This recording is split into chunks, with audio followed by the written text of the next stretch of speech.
नमस्ते दोस्तों, आप लोग कैसे हैं। उम्मीद करता हूं कि आप लोग बहुत बढ़िया होंगे।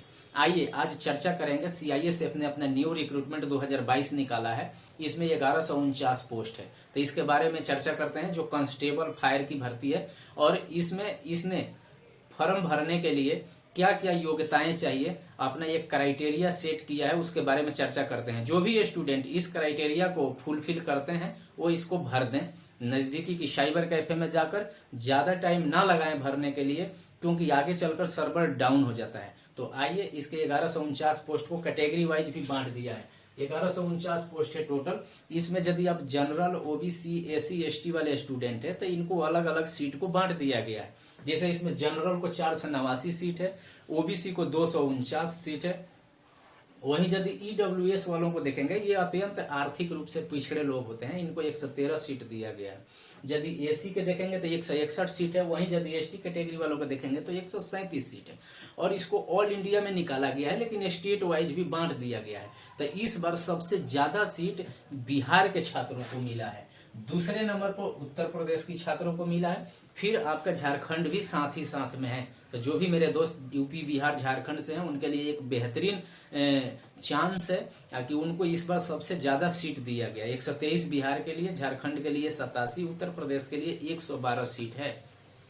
आइए चर्चा कर लेते हैं कि इस फॉर्म को भरने के लिए आपको क्या क्या देना होगा। इस फॉर्म को भरने के लिए क्या क्या चाहिए। तो इसका पहले 1149 सीट है, कंसेप्ट क्लियर कर दिया, इसको कैटेगरी वाइज बांटकर। अब इस पे चर्चा करते हैं कि इसका फॉर्म भरने का डेट कब से है। तो ये 29 जनवरी से फॉर्म शुरू होगा और 4 मार्च तक फॉर्म को भरा जाएगा। 29 जनवरी से शुरू होगा, 4 मार्च तक इस फॉर्म को भरा जाएगा। और इसमें आपका एज निर्धारण की जो टाइम है 4 मार्च को किया जाएगा। यानी 4 मार्च के दिन आपका एज 18 वर्ष से कम नहीं होनी चाहिए और 4 मार्च को आपका एज 23 वर्ष से ज्यादा नहीं होनी चाहिए।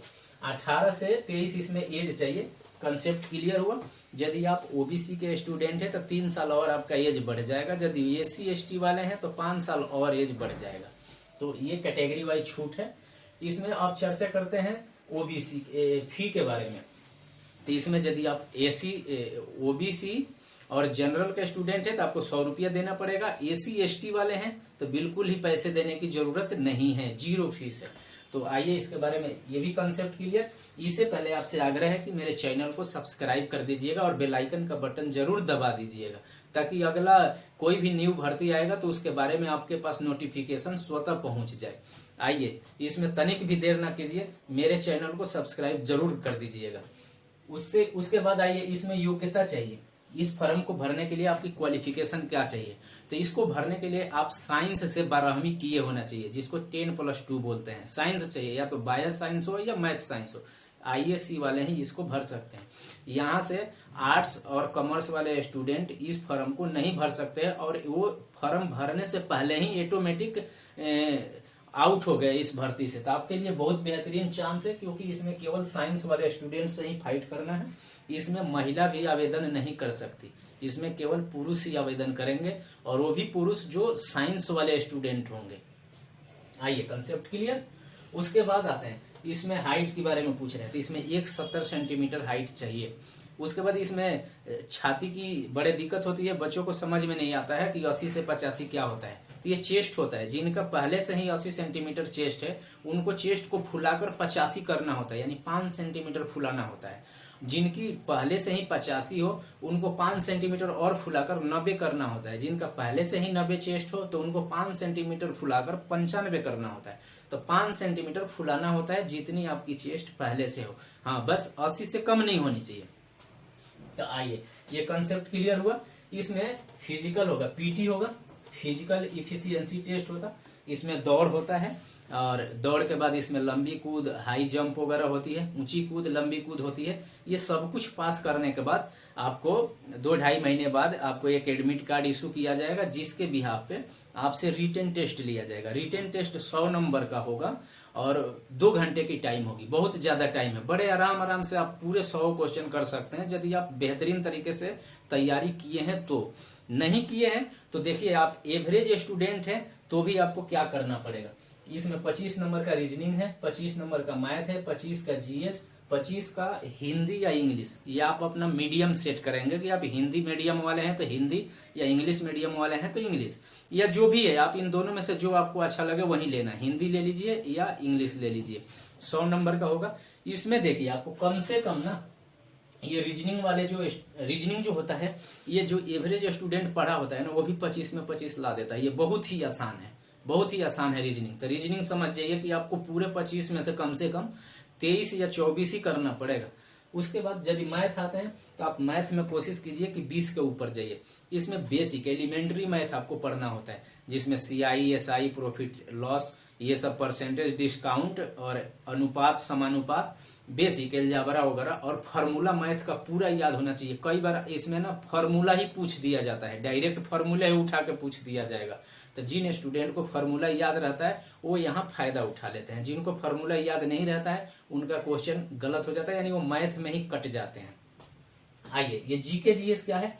जीके जीएस CISF के रिटर्न के लिए जीके जीएस बहुत ज्यादा कठिन नहीं होता है। इसमें जो लूसेंट का बेसिक स्ट्रक्चर ठीक कर रखा है ना, यदि आपने लूसेंट का जीके का किताब लिए हैं और उसको बहुत बढ़िया से पढ़ लिए हैं तो इसमें लगभग आप 15 से 20 के आसपास जा सकते हैं, क्योंकि जीके वही सही कर सकते हैं जिसको याद होगा। जीके में कोई तुक्का नहीं चलता, लेकिन फिर भी इसमें नेगेटिव मार्किंग नहीं है तो आप तुक्का जरूर लगाइएगा। 10-5 क्वेश्चन तुक्का लगाने पे 2-4 सही तो हो ही जाता है। यदि आप 10 से 15 क्वेश्चन तुक्का लगाएंगे तो 2-4 सही हो जाएगा, नुकसान कुछ नहीं होगा, क्योंकि नेगेटिव मार्किंग नहीं है इसमें। अब आता है कि यदि आपने सिलेबस देख ली, इसमें कितने नंबर चाहिए। तो यदि आप कटअप की बात करें तो देखिए, आप यदि जनरल हैं, आप यदि OBC हैं और SC ST, तो देखिए जनरल है ना, तो आप हमेशा प्रयास कीजिए ज्यादा से ज्यादा स्कोर करने का। आपको कम से कम ना 85 के आसपास नंबर आनी चाहिए, कम से कम 85। डरिए मत, 80+ भी, क्योंकि जरूरी नहीं है कि 85 ही आनी चाहिए। इतना लाने वाले का तो कन्फर्म ही है। OBC वाले हैं तो OBC वालों को भी 80+ लानी चाहिए। SC ST वाले थोड़ा सा डाउन हो जाते हैं, इनको 60 से 65, 60+ नंबर लानी चाहिए। और यदि कम में ही आपका मेरिट लिस्ट बन जाता है तो उससे बड़ा खुशी की बात और कुछ हो ही नहीं सकती। लेकिन आप प्रयास रखिए, जनरल वाले हैं तो 85+ लाने की, OBC हैं तो 80+ लाने की, और SC ST हैं तो 60+ लाने की। प्रयास करेंगे तो आ जाएगा, आपको टाइम दिया जाएगा। बहुत सुंदर नौकरी है, और ये हाथ से फिर फिसल गए तो फिर आपको एक लंबा वक्त के इंतजार करना पड़ेगा, लंबी वक्त तक। अच्छा, इसने ये तो कटअप रहा। इसके बाद ये इसकी पे स्केल के बारे में लड़के बार बार पूछते रहते हैं कि पे स्केल क्या होगा। तो ध्यान रखिएगा, पहले ना 2016 में ये 7वीं पे कमीशन आई थी। उस पे कमीशन के तहत पहले ग्रेड पे हुआ करता था। GP तो 1800 से शुरू होता था, 1900 से 2000। अब इस ग्रेड पे को खत्म करके अब लेवल ला दिया गया है। लेवल, ये ग्रेड पे 1800 वाला को अब लेवल 1 बोला जाता है, जो 1900 में है उनको लेवल 2 बोला जाता है, जो 2000 में है उनको लेवल 3 बोला जाता है। तो ध्यान रखिएगा, ये CISF लेवल 3 वाले हैं, यानी इनका बेसिक पे यदि होगा वो 21,700 होगा। फिर इस पे DA, महंगाई भत्ता, फिर इनको HRA मिलता है, हाउस रेंट एग्रीमेंट, फिर इसको TPT मिलता है, ट्रेवलिंग अलाउंस मिलता है, TA, फिर उनको उसमें और भी MSP मिलता है मिलिट्री सर्विस पे। इस प्रकार से ड्रेस अलाउंस मिलाकर इनका कम से कम 30 और 40, कम से कम 40,000 के आसपास सैलरी बन जाएगा। तो ये एक बहुत ही बेहतरीन शानदार इस बार का मौका है, इसे आप लोग ना गंवाएं। और मेरे चैनल को अब तक भी सब्सक्राइब नहीं किए हैं तो आप सब्सक्राइब करके बेल आइकन का बटन जरूर दबा दीजिएगा। और मुझे आप इंस्टा पे भी फॉलो कर सकते हैं, स्टडी विद मनोज यादव से। चलिए, इतना मेरे साथ, मेरे वीडियो के साथ इतने देर अपने टाइम देने के लिए आप लोगों के बहुत बहुत धन्यवाद।